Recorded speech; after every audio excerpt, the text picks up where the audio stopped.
নমস্কাৰ। এই ভিডিঅ'ৰ যোগেদি অসম চৰকাৰে NSA অধীনত প্ৰণৱ দলে এৰেষ্ট কৰা পদক্ষেপটো মই সম্পূৰ্ণভাৱে গৰিহণা দিছোঁ।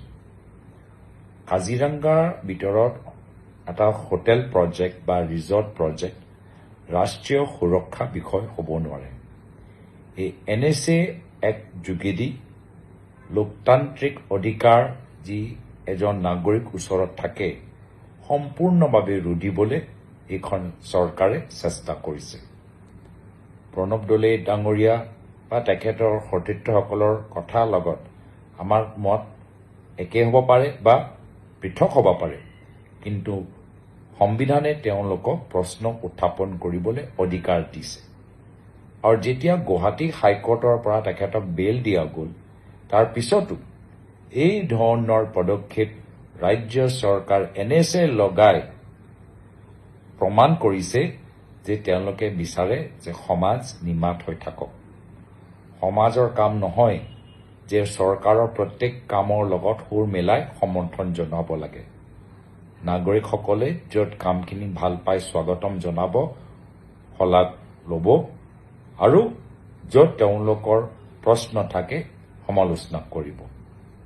মই আশা কৰোঁ যে আগন্তুক দিনত সুপ্ৰিম কোৰ্ট এই ধৰণৰ NSAৰ যে মিছইউজ কৰা গৈছে, এবিউজ কৰা গৈছে, এই সন্দৰ্ভত তেওঁলোকে সুমোট কিবা এটা পদক্ষেপ ল'ব। ইয়াৰ পূৰ্বে লাডাখত আমি দেখিছোঁ কেনেদৰে বিজেপি চৰকাৰে NSA লগাই সোনম ৱাংচুক ডাঙৰীয়াক এৰেষ্ট কৰিছিল। বহুত মাহ তেওঁলোকক জেলৰ ভিতৰত ৰাখিলে। সেইকাৰণে আজি ৰাষ্ট্ৰীয় সুৰক্ষাৰ বিষয়ৰ ওপৰত যদি বাস্তৱত যদি ক'ৰবাত ক্ষতি হৈছে, তেতিয়াহ'লে NSA এক্ট ব্যৱহাৰ কৰক। কিন্তু এই এক্ট যোগেদি মানুহসকলৰ লোকতান্ত্ৰিক অধিকাৰ যদি ৰুধিবলৈ চেষ্টা কৰে, আমাৰ সমৰ্থন সদায় ৰাইজৰ লগত থাকিব।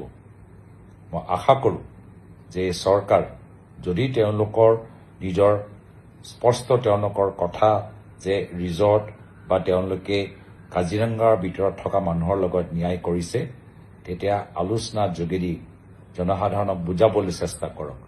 এনে ধৰণৰ NSA এক্ট মিছইউজ কৰি ৰাইজৰ কণ্ঠ ৰুধিব নোৱাৰে।